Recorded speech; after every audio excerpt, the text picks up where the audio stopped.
मैं बहुत प्यार करता हूँ, मेरी शादी में फिर क्यों प्रॉब्लम है। प्यार का कोई नापने का थर्मामीटर नहीं है कि इतने पे प्यार है, इतना है, इतना है। वो आपके रोजमर्रा की जिंदगी में दिखाई देता है।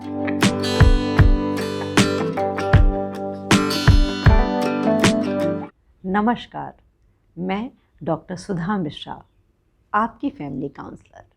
मैं विगत 12-13 वर्षों से निरंतर काउंसलिंग कर रही हूँ। काउंसलिंग के दौरान जो मेरा अनुभव है, जिसके द्वारा मैंने बहुत से परिवारों को जोड़ा, बहुत से लोगों की ज़िंदगियों को संभाला, जो आज बहुत खुश हैं, बहुत अच्छे से ज़िंदगी चल रही है। तो मैंने सोचा कि मैं अपनी इन अनुभवों को अपने चैनल के माध्यम से आप तक पहुँचाऊँ, ताकि जो परिवार में छोटी मोटी समस्याएं आएँ, आप उनको स्वयं से सुधार सकें और उस समस्याओं का समाधान निकाल सकें। इसी के क्रम में मेरे पास बहुत से ऐसे लोग आए, इन्होंने पूछा कि मैं बहुत प्यार करता हूँ, मेरी शादी में फिर क्यों प्रॉब्लम है। सामान्यतः लोग ये समझते हैं जहाँ प्यार है वहाँ सब कुछ बहुत अच्छा है, विवाह जैसी चीज़ भी बहुत अच्छे से चलेगी। लेकिन अगर हम ये मान लें कि केवल प्यार से ही सब चीज़ चलेगा, तो ये थोड़ा सा असंभव हो जाता है। तो वैवाहिक जीवन को मजबूत बनाए रखने के लिए कुछ बातें और महत्व रखती हैं, जिनमें हमने महसूस किया। पहला है कम्युनिकेशन। बातचीत एक ऐसा जरिया होता है कि चाहे वो आपका मन खुशी हो, मन दुखी हो, कोई बात कहनी है, किसी पे आपस में कोई मतभेद है, कुछ भी है, अगर आप बिल्कुल चुप हो जाएंगे, अबोलापन सा अपने बीच मिला देंगे, तो फिर आपका जो भी मतभेद है या जो भी कोई चीज़ है, तो वो ठीक से नहीं निकल पाएगा।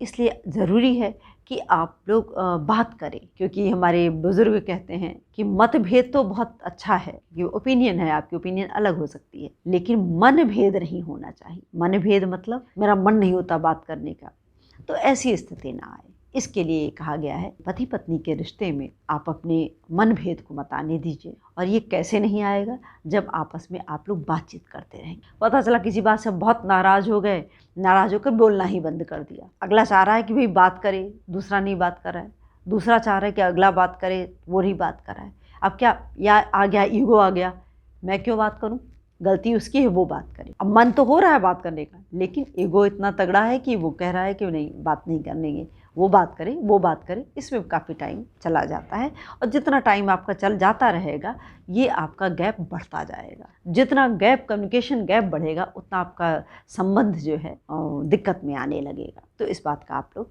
ध्यान रखें कि कम्युनिकेशन गैप किसी भी हालत में नहीं रखना है आपस में। दूसरी चीज़ है कि क्या चाहिए मजबूती के लिए, वो है फेथ।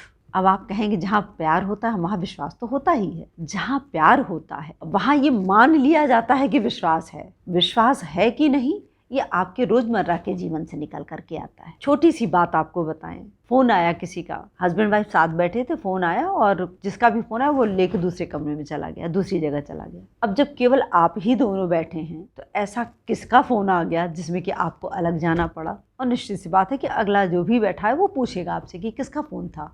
आपका जो ये एक्शन था, उठ के चला जाना, अगर मान लीजिए बच्चे शोर मचा रहे हैं, कुछ चीज़ है, तब आपका जाना कोई दिक्कत नहीं। लेकिन अगर आप दोनों ही अकेले बैठे हैं और एक फ़ोन का आना और आपका उठ के चला जाना, ये बताता है कि विश्वास में कमी है। पति पत्नी दो शरीर एक जान हो जाते हैं। तो जहाँ ऐसी चीज़ें हैं, वहाँ एक नाम को लेकर के बात को छुपा लेना या किसी और तरीके से बात करना, तो थोड़ा सा विश्वास की समस्या खड़ी करता है। कभी कभी होता है कि पति को लगता है पत्नी दुखी हो जाएगी, पत्नी को लगता है पति दुखी हो जाएगा, इसलिए बोल रही बता रहे हैं, छुपा ले रहे हैं। तो ये जब धीरे धीरे बातें आप छुपाते रहते हैं, तो शक पैदा होता है। शक किसी भी लाइफ को खराब करने के लिए पर्याप्त है। अब आपके मन में अगर शक आ गया, तो ये तो पता नहीं क्या कर रहा है, पता नहीं क्या कर रही है, दिन भर तो ये बिजी रहती है, या दिन भर तो ये ऑफिस रहता है, दिन भर तो ये घर में रहता है, बहुत तरह की बातें आएंगी, जाने क्या करता है।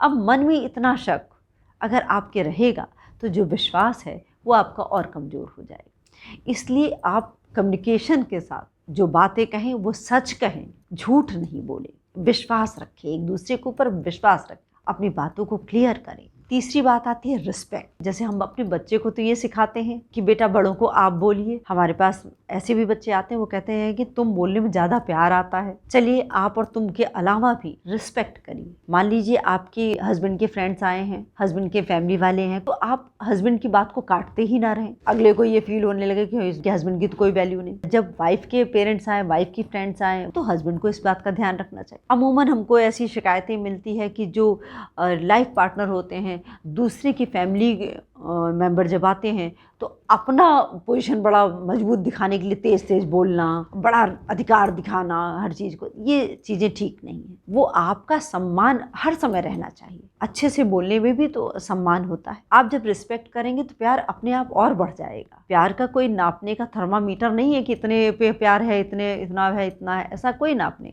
वो आपके रोज़मर्रा की ज़िंदगी में दिखाई देता है। आपके नाश्ता बनाने, खाने और बर्तन धोने, आपके सोने जगने, कपड़े, घर के रहन सहन सब में दिखाई देता है। रिस्पेक्ट का मतलब यही नहीं होता है कि हम लगातार एकदम नतमस्तक हुए चले जा रहे हैं, बिल्कुल जो आप कहें मैं बस वही करता हूँ या मैं वही करूँगी, ऐसा भी नहीं।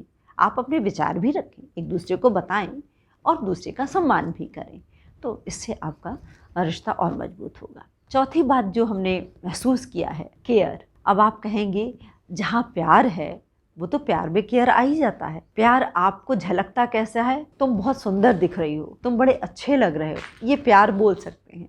लेकिन टाइम पर भोजन दे देना किसी को, किसी के समय की बचत कर लेना, कोई इमोशनली परेशान है तो उसके साथ बैठना, ये सब केयर में आता है। अगर आप ये वाला पार्ट नहीं करेंगे तो प्यार वाला पार्ट भी कम हो जाएगा। तो केयर का मतलब यही नहीं होता है कि आप बड़े अच्छे से कंघी कर देंगे, आप बहुत अच्छे से प्यार करने लगेंगे, बहुत अच्छा सा बिस्तर लगा देंगे, ये नहीं होता। केयर का मतलब होता है कि आप एक दूसरे की ज़रूरत का ख्याल रखें। बच्चा आपका बाहर जाएगा, टीनेज का बच्चा है, अब वो आप बाहर जा रहा है तो भले उसके पास पैसा हो, कुछ भी हो, लेकिन आप देखिए पहले के बड़े बुजुर्ग कहते थे ये रास्ते के लिए कुछ रख लो। भले बच्चा मना करता हो, खाने पीने की चीज़ दे देना, ये चीज़ कोई मना करता हो, लेकिन जब ज़रूरत पड़ती है वो काम आता है तो कितना उसको अच्छा लगता है। तो केयर का मतलब होता है कि दूसरे की ज़रूरत को हम खुद समझ लें, और ये दोनों पार्टनर को करना है। ऐसा नहीं कि सिर्फ वाइफ को ही करना है या केवल हस्बैंड को ही करना है, ये दोनों को करना है। जब आप इतना ध्यान रखेंगे तो इन बातों को ध्यान रखते हुए आपका वैवाहिक जीवन और सुखमय हो जाएगा, और उसमें कहीं कोई गुंजाइश नहीं रह जाएगी कि कभी कुछ गड़बड़ हो जाए। क्योंकि आप देखिए, चाहे फिल्मी जीवन को देखें या और लोगों को देखें, पता चला फैमिली अच्छी सी चल रही होती है, बच्चे भी हो जाते हैं, सब हो जाता है, उसके बावजूद रिश्ता टूट जाता है। तो ये क्यों टूट जाता है? प्यार तो था, फिर क्या हो गया? तो आप देखेंगे कि ये जो हमने आपको 4 बातें और बताई हैं, इनमें कहीं कमी थी। अगर इनमें कमी रहती है तो केवल प्यार अकेले रिश्ते को बांध नहीं पाता है। प्यार में इन बातों का ख्याल रखने से, इन बातों पर अमल करने से प्यार बढ़ता है और आपकी शादी मजबूती से ताउम्र चलती है। आज के लिए बस इतना ही। धन्यवाद।